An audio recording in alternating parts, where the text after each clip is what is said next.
Hold up.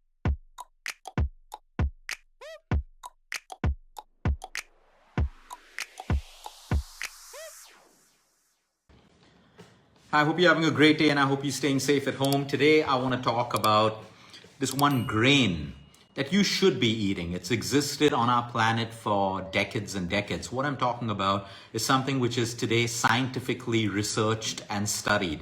And the reason I'm talking about this is because there's more and more science that comes out around different foods, different nuts, different seeds, different fruits, different vegetables every single day, because we now have the ability to study foods in labs with so much of expertise and intelligence that we couldn't do 10 years to 15 years ago. So as long as we keep upgrading our knowledge and we start reaching out to nature, whatever nature's given us, you just keep discovering more and more phenomenal health benefits of certain foods and grains.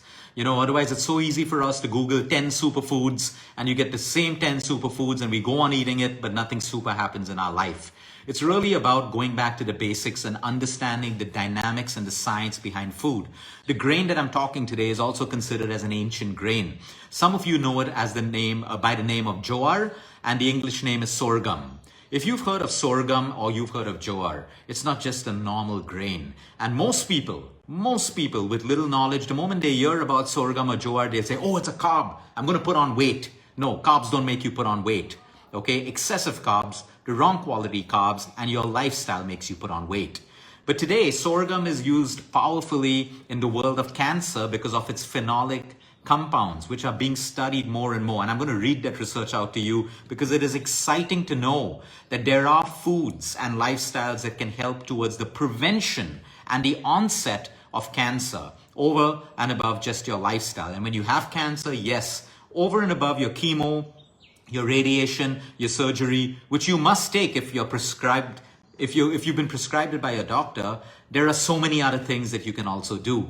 So number one, sorghum is being studied mainly for its amazing gut healing abilities. And we know your gut is everything. 70% of your immune system. If you have poor gut health, you have poor brain health. Your gut is connected with everything. And that's why the probiotic market is $1 trillion industry. But today, in our own simple jowar or sorghum, it is classified as a resistant starch. A resistant starch is a starch that resists digestion in the normal digestive process, and it gets broken down in your large intestine, which is your colon, feeding the good bacteria populating your gut microbiota, and also fixing and healing the damaged walls of your colon where most of the problems start. Because we have excess fecal matter which is stuck there because of constipation issues, the inability to pass out a complete motion or complete evacuation. We have all of these issues. The consumption of antibiotics over and over again without taking your B complexes or without taking your probiotics slowly damages your gut. It's a great starch. It's a resistant starch that can repair your small intestine and your large intestine and repopulate a destroyed microbiome. That's the number one power in this sorghum or this jowar. I spoke about bioactive phenolic compounds. This plays a huge role today scientifically in the prevention of most kinds of cancers. And I'm going to read out the cancers which have been scientifically proven to help us reduce the risk. We have most of your cancers like colon, liver cancers, esophageal, intestinal, leukemias and blood cancers, breast cancers, and stomach cancers. So if you see colon cancer, intestinal cancers, stomach cancers, all of this is related to your digestion and, again, the ability of a resistant starch to build up a strong gut. It plays a huge role in diabetes, although hear me out very, very carefully. Most diabetics do very well on sorghum and jowar. A few of them, their blood sugar levels may spike. So every food reacts differently in different people. But today, sorghum is being studied to improve your glucose metabolism, to improve the function of insulin in your body, now making it a diabetic-friendly food. So if it suits you and you're diabetic, great, you can eat it. Combine it with your vegetables, combine it with your dals, combine it with your legumes. Remember, food has to work with food synergy.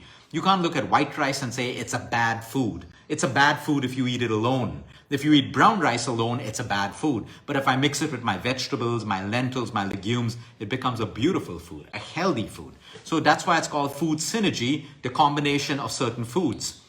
Since it's a resistant starch and it digests slowly, it also keeps you full for a longer period of time. It's known to increase your satiety levels, which means you can overall decrease your calorific consumption at every meal when you eat sorghum or jowar, because it gives you a feeling of satiety, which means it helps you feel full quicker because it doesn't digest. Take a piece of white bread and eat it. Within 20 to 30 minutes, you're going to feel hungry again because it's raised your blood sugar levels, it's spiked your glucose levels rapidly. Now you have a crash and now you feel hungry. But with jowar, with sorghum, that's not going to happen. Okay? It is great when it comes to bad cholesterol and high triglycerides. It is being studied today for protective cardiovascular health, and for even people who have gone through bypass surgeries. They have consistently high triglycerides and bad cholesterol, which is your bad LDL.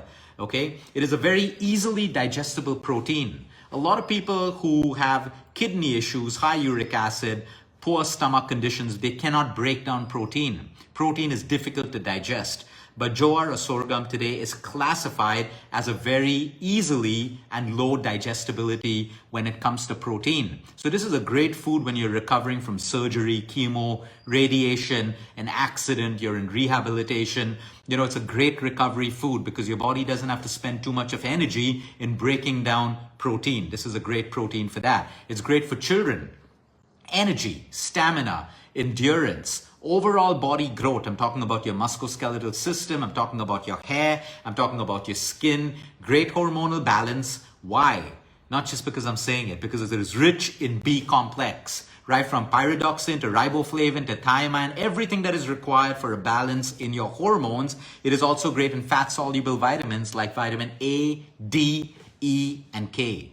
So you see the power in this food until someone gives it a bad name because they've classified it as a carb without understanding and without knowledge.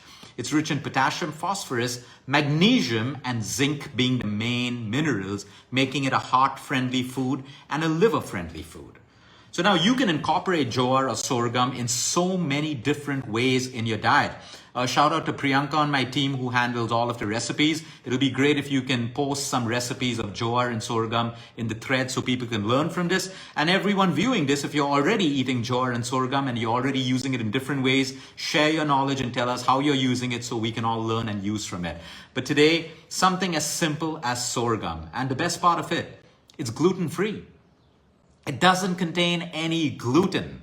And that's something great for people who are celiac, people who have gut issues, people who have cancers, people who have, brain disorders like Alzheimer's, where we stop the gluten, or Parkinson's or dementia. It's great if you're just trying to revive your gut. If you've been bloating up too much, you want to get off that wheat and that gluten. Jowar or sorghum is a gluten-free grain. Please do not be scared of grains. Some of the healthiest people and the strongest people I know in this world today, and the happiest people, let me add that, because there can be strong and healthy looking people, but sad and depressed. That's not good health. So I'm talking about healthy people. When I say healthy people, my definition of healthy people are they're at a good weight, they're happy people, they have no medical issues, they have the ability to get through their day with sustained natural energy, and they feel good about themselves. These kind of people that I'm talking about today eat normal foods. They eat dals, they eat lentils, they eat legumes, they eat fruits, they eat vegetables, they eat nuts, they eat seeds. They have a couple of desserts here and there. They're not scared of food. They exercise, they sleep well, and they're happy people. Their emotional wellness is good. And they're eating all the foods that the world is telling you not to eat if you want to lose weight, not to eat if you want to reverse your type 2 diabetes. Let's understand extremes are not required to get healthy.